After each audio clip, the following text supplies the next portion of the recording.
Thank you, Mr. Chairman, and thank you to our panel. Thank you for your service. Mr. DeRusha, you have responsibility as chair of the Federal Acquisition Security Council for risk management in the supply chain for federal agencies.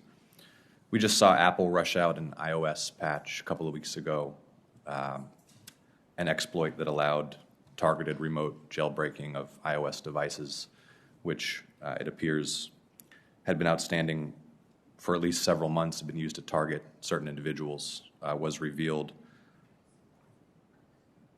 What's your assessment of your capabilities and the capabilities of the private sector partners you work with, and your interagency partners, at identifying zero-day exploits that could be used to target senior government executives by foreign intelligence services, or to penetrate public sector or private sector networks, and what additional authorities or reforms to procedure or law might be contemplated to improve our ability to get ahead of that kind of exploit? Well, Senator, I'll respond first, but that is also a shared equity with this entire group, in particular at CISA, FBI, and other partners.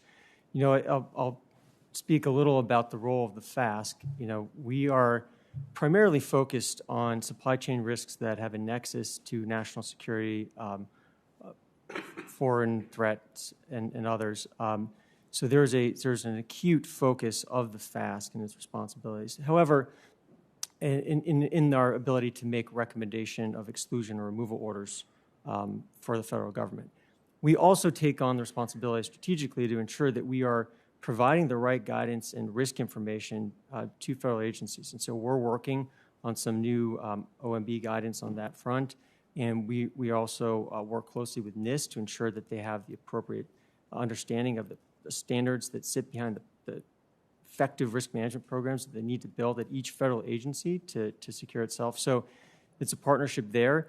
And we have efforts to engage all of the key stakeholders, both industry and other committees like Team Telecom and the Committee on Foreign Investment in the United States. There's a lot of groups and bodies that need to be pulled together to address the risks that you described. But also, you know, in particular to what you're talking about, you know, vulnerabilities of that sort are unfortunately fairly pervasive across the entire ecosystem. And you know, that has not traditionally been the explicit focus of the FASC itself. But I'd be happy to have discussions regarding that further. Okay, we'll come back to this topic in a moment. Mr. Inglis, I want to come to you for a moment and then hear from you, Ms. Isser, on this as well. What changes to policy or the operational posture of executive agencies have been made in response to lessons learned from the Colonial Pipeline breach? Thank you for the question, Senator. In response to the Colonial Pipeline breach, what we've done is to shore up our response mechanisms. Ms. Easterly can talk at some length about that. We've engaged the CEOs of the pipeline sector to ensure that they understand what the federal government is prepared to do, but at the same time, what we have an expectation of that they need to do in terms of increasing resilience and robustness, and they have responded in kind. We have therefore kind of articulated what we believe the requirements are for the pipeline sector. We'll probably do that for other sectors as well. Worked closely with the private sector to make sure that that's understood and reasonable, and ultimately developed a response plan such that we can help them in the moment of need in a way that's timely, efficient, and prioritized. Thank you. Ms. Easterly? Yeah, I think as you know, Senator, there were security directives that were issued in the wake of the Colonial Pipeline incident. One of which importantly provides the requirement to report cyber incidents to CISA. This is the way that we're able to gather the information to protect the larger sector and also connected sectors. So that's one very important thing. Also, as part of the White House's ICS Industrial Control System initiative that first looked at energy, it's now looking at pipeline. So we're actually working with major companies. I was on the phone with them earlier this week about what we can do to help them shore up their security, to include instantiating technology that will allow them to detect more rapidly and to remediate and respond to any intrusions. One of those programs being Cyber Sentry, which we appreciate the Congress's focus on permanently authorizing. Thank you, Ms. Easterly. And I share the ranking member's concerns about the complexity of this bureaucracy. Recognize you're making good faith efforts every day to rationalize it and streamline, apply the right authorities through the right agencies. But curious, Ms. Easterly, based on your experience thus far, surely there's room for improvement. What's the most significant impediment to operational efficiency or effectiveness that you've experienced and observed in your time in this position? To be honest, Senator, it has been a pretty good experience thus far. At the end of the day, I think CIS's role is pretty clear. We have two primary roles. We are the operational lead for federal cybersecurity, and I hope that gets formally instantiated in FISMA reform. And by statute, we're the national coordinator for critical infrastructure resilience and security. Both of those missions necessarily are team sports. It implicates partners across the federal government as well as partners across critical infrastructure. We will never own that mission wholly because, as the chairman said, over 85% is privately owned.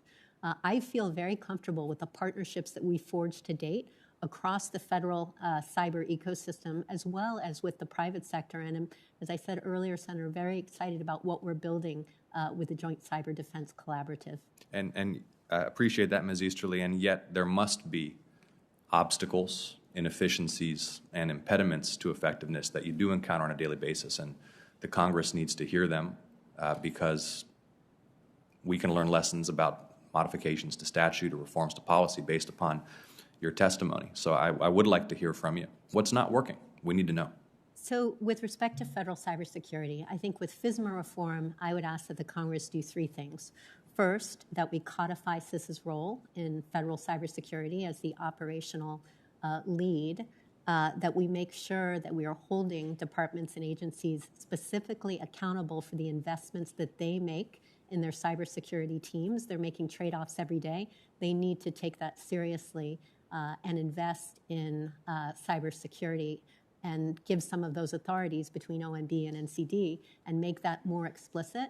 And finally, we need to move from this compliance and box checking to true operational risk management. I think instantiating all of that in FISMA reform will be incredibly important and helpful for our role. And finally, I do think the cyber incident notification legislation is incredibly important to establish our ability to receive reports and then share them agilely and rapidly with the rest of the community so we can raise the baseline on the cyber ecosystem. And I'm sure as I progress in this job, I may have some more things to come back to you on, Senator. In addition to your deep experience in the Army, you've also worked in the financial services sector.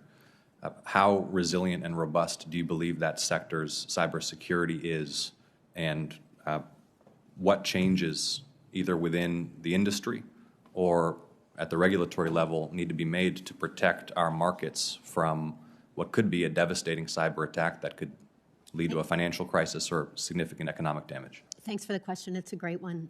Since 2012, when Wall Street was subject to a massive distributed denial of service attack, there has been significant investments made by the financial services sector, billions of dollars, to ensure that there's the right process, the right technology, the right people. And that's why I think finance is generally in such good shape.